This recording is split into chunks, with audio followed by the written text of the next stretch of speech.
Tout de suite,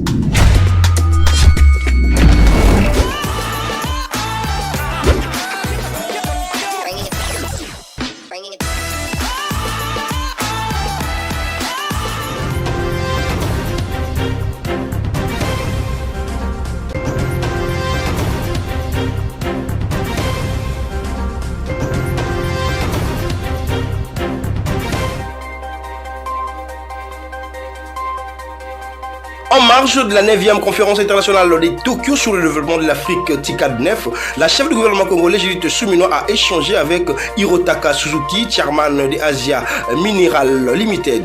Décès le 8 août dernier à Lubumbashi dans la province du Haut-Katanga, la députée nationale élue de Kabalo, Sophia Kakuji Yumba, épouse de l'inspecteur général de la police nationale congolaise, a reçu le jeudi 21 août 2025 les derniers hommages dignes de son rang.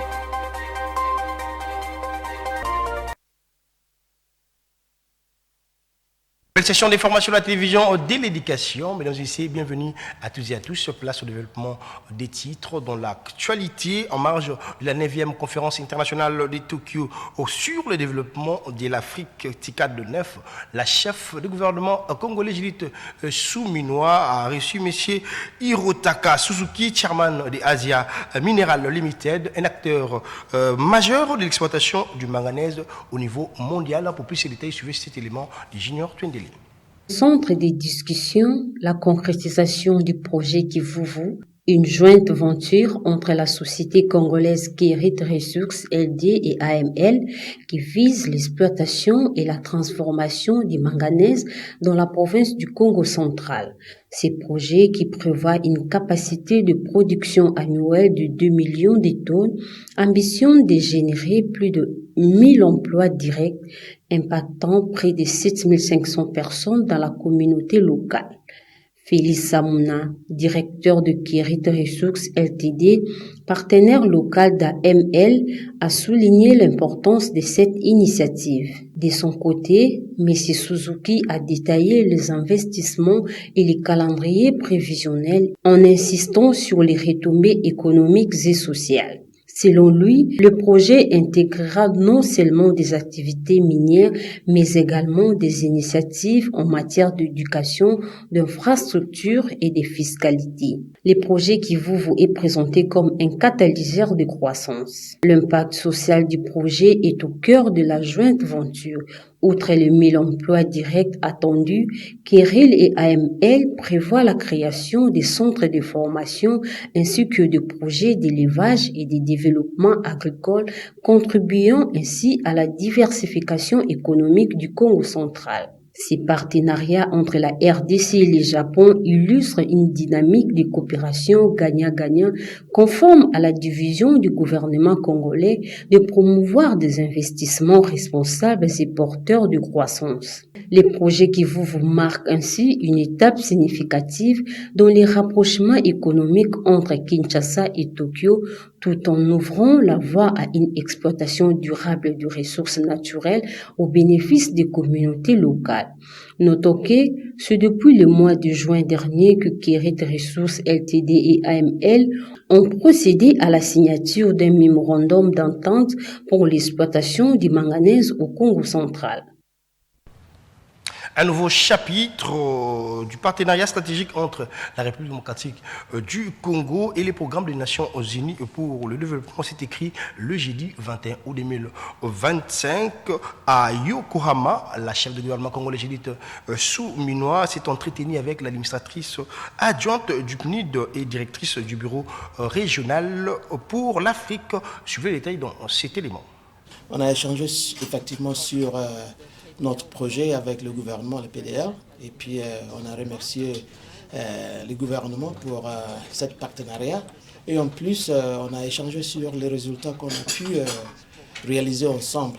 On aurait voulu que ça soit rapide, mais de toute façon, on se met d'accord que on va aller de l'avant parce qu'il y avait aussi certaines, des défis logistiques à cause du fait que le pays est vaste. Mais de toute façon, on a redoublé, on a retiré notre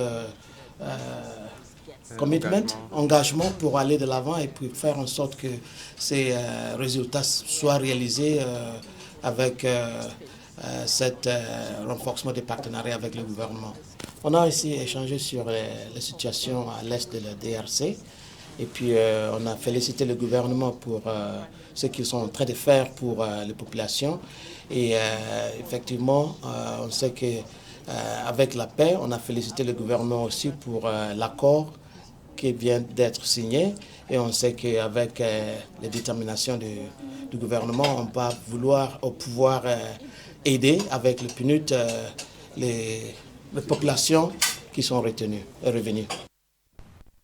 Comme on le sait, au sommaire, décédé le 8 août dernier à Lubumbashi, dans la province du Haut-Katanga, la députée nationale Lude Kabalo, Sophia Akakoudji Yumba, l'épouse de l'inspecteur général de la police nationale congolaise, a reçu le jeudi 21 août 2025 le dernier hommage digne de son rang. Pour plus de détails, suivez cet élément de Djibril Bakamba. Après la levée du corps à la morgue de l'hôpital du Cinquantenaire, les derniers hommages lui ont été rendus au Palais du Peuple où les députés et sénateurs, les membres du gouvernement, familles et proches ont parlé de ce qu'a été cette brave dame qui laisse derrière elle un vide qu'on ne sera pas comblé. Mais au-delà de cette amertume, subsiste la flamme, le souvenir qui éclaire nos cœurs, qui garde dans cette créature. Notre maman n'avait pas seulement était une femme politique, une avocate, mais elle était d'abord une mère, un espoir, notre inspiration. Eliezer Tamboué, président national de l'Action commune pour la République et actuel ministre délégué en charge des anciens combattants, a loué les combats menés par la feu députée Sophie Akakoudji Yumba dans la sphère politique. Pour le président de l'Assemblée nationale, Vital Kamerhe, Sophie Akakoudji n'était pas seulement députée, mais une femme à plusieurs casquettes et très organisée dans son travail. Le personnalité du monde politique et membre de son parti politique, dont elle était la secrétaire générale, tous étaient présents au Palais du Peuple. Après le Palais du Peuple, une audience solennelle de déliement des serments d'avocats a été organisée à la Cour d'appel de Kinshasa-Gombe en présence de ses collègues avocats et hauts magistrats. C'est autour de 16 heures que le corps de la feu épouse du général Patience Philémon Mouchi Diave a été enterré à la nécropole entre ciel et terre. Que son âme repose en paix. Changeons de chapitre à présent. Depuis le lancement des opérations militaires menées par les FARDC contre le milice Zaïre CRP allié du AM23 dans les territoires de Djougou, bien sûr dans la province de l'Ituri et Irumu, plusieurs miliciens se sont rendus avec armes et munitions. Pour plus de détails, suivez cet élément de Nami Katako. Il ne s'agit pas ici d'un désarmement volontaire mais plutôt forcé après la pression militaire exercée par les forces armées de la République démocratique du Congo. Ces affrontements se sont déroulés les 19 août courant. Ces mouvements CRP Zaïre de Thomas Lubanga alliés au M23 a subi de lourdes pertes dont des morts et des blessés graves. Ne sachant plus à quel sens se vouer, les responsables de cette milice ont sollicité des négociations afin de cesser les combats et remettre sans condition leurs armes individuelles et collectives, dont l'objectif de sauver leur vie et donner une chance au retour de la paix dans cette zone minière. Les bilans de ces opérations fait état de plus de 70 éléments qui se sont rendus. 21 fusils AK-47 ont été récupérés, 2 mitrailleuses PKM, 3 lance-roquettes RPG, une caissette de munitions AK-47, une bombe RPG-7 sans fusée. Le général Boni Matiti, commandant secteur adjoint en charge des opérations et renseignements, a présidé la cérémonie. Dès aujourd'hui, les armes que vous remettez, c'est insuffisant. Vous dites que vous êtes 4000, on a besoin de voir 4000 armes. Ceux qui détiennent encore les armes, à Mabanga, rassemblez toutes les armes et remettez au gouvernement et vous aurez la paix. Et s'il y a d'autres qui continuent à cacher les armes, vraiment, on n'aura pas la pitié. Mais comme vous venez avec les armes comme ça, vous êtes des Congolais comme nos frères. Nous ne pouvons pas nous tuer. Allez propager cette nouvelle, que ce soit Mabanga, Lopa, Iga Barrière, Nizi, Solonyama, Iga Barrière, Katoto, Largo, remettez les armes. Cette dynamique répond à l'attente du gouvernement militaire, le lieutenant-général Luboyanka Chambadjoni, dans le cadre de la restauration de l'autorité de l'État. La cérémonie officielle de cette réédition a eu lieu dans la localité de Pandourou en présence de l'honorable Daniel Ouyewa.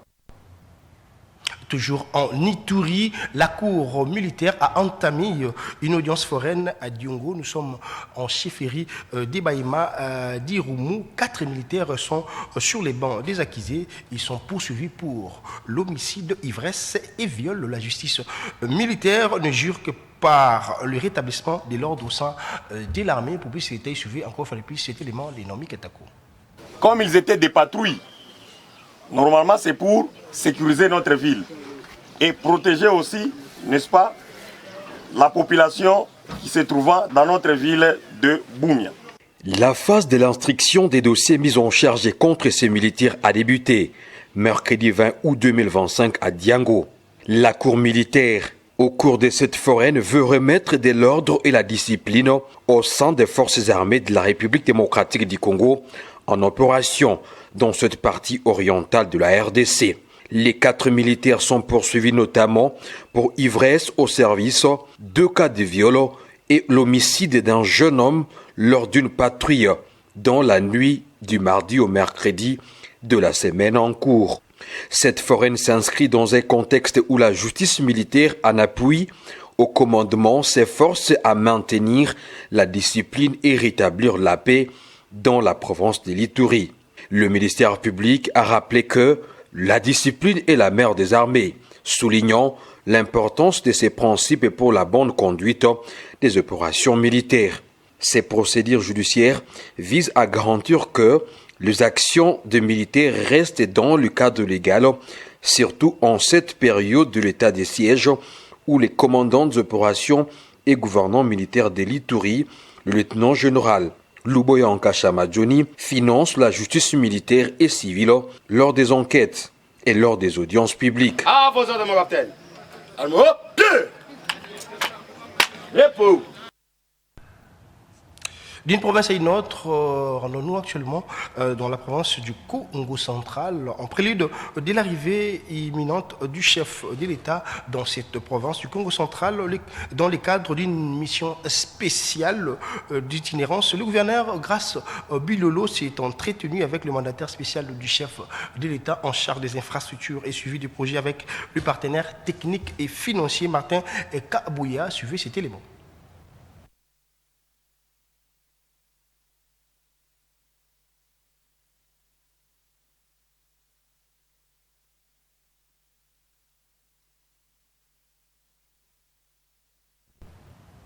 Nos excuses pour la qualité de cet élément à qui on va vous poser dans nos prochaines éditions. Poursuivons cette session de formation pour remettre de l'ordre au sein de la police de circulation routière.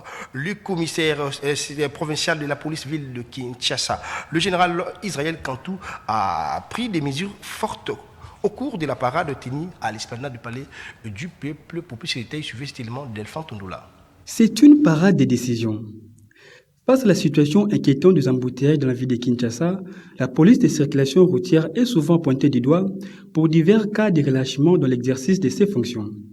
Après plusieurs rappels à l'ordre et descentes sur terrain, le commandant de la ville connaît bien les bons et les mauvais travailleurs. La parade de ce mercredi est une tribune de sanctions. Le commissaire provincial a décidé d'abord la désaffectation de tous les commandants des unités spéciales de la PCR pour les affecter aux unités territoriales. Puis, il a congédié ces 3 agentes surprises en flagrance tracasserie des usagers de la route de la PCR pour être affectés au groupe mobile d'intervention. Un autre agent a été mis à la disposition de l'auditorat militaire pour un jour public et manquement grave à son supérieur. Des autres ont eu une punition de jurer qu'ils ne prendront plus jamais l'argent des usagers en faisant la ronde de la parade. Après quoi, ils ont été envoyés dans d'autres unités que celles d'avant. Qui aime bien châtie bien, le patron de la police quinoise a insisté sur la discipline, la courtoisie et l'amour du travail afin que l'épineuse question des embouteillages à Kinshasa trouve une solution proportionnelle. Agent qualifié, Okozalaner Nini, Yonde Isaja Zolanda, je vous instruis, ici le commandant nouvellement choisi pour faire l'intérim, le commandant suspendu, fractionnez vos unités en 3 vacations, qu'on appelle communément relève.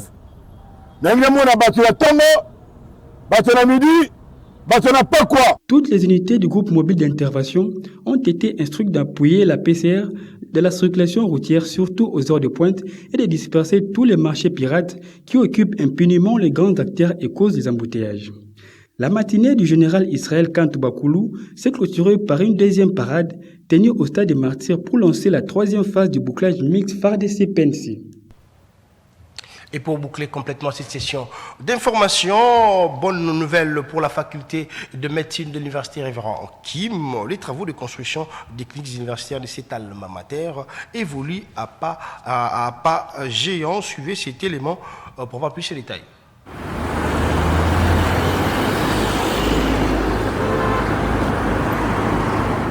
Les travaux de construction de la clinique universitaire Révérend Kim sur le boulevard du 30 juin évoluent à grands pas.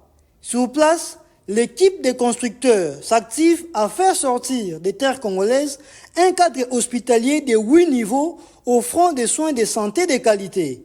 Monsieur Im Ok Yoon, directeur du projet, explique ici les projets en cours. Nous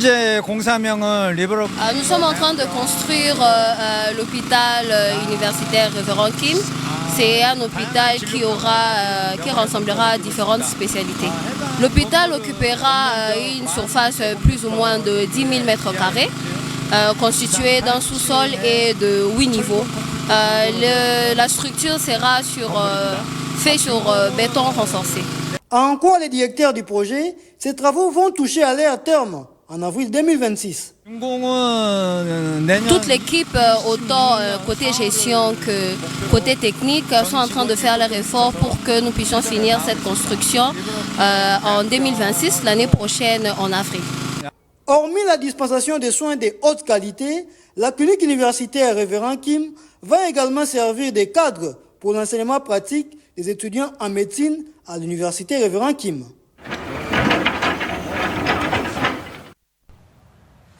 Place au rappel des titres. Vous avez suivi dans ce journal, en marge de la 9e conférence internationale de Tokyo sur le développement de l'Afrique TICAD 9, la chef de gouvernement Judith Suminwa a échangé avec Hirotaka Suzuki, chairman de Asia Mineral Limited. Mais aussi, décédé le 8 août dernier à Lumbashi dans la province du Katanga, la députée nationale élue de Kabalo, Sophia Kakuji Yumba, épouse et inspecteur général de la police nationale congolaise, a reçu le jeudi 21 août 2025 le dernier hommage digne de son rang.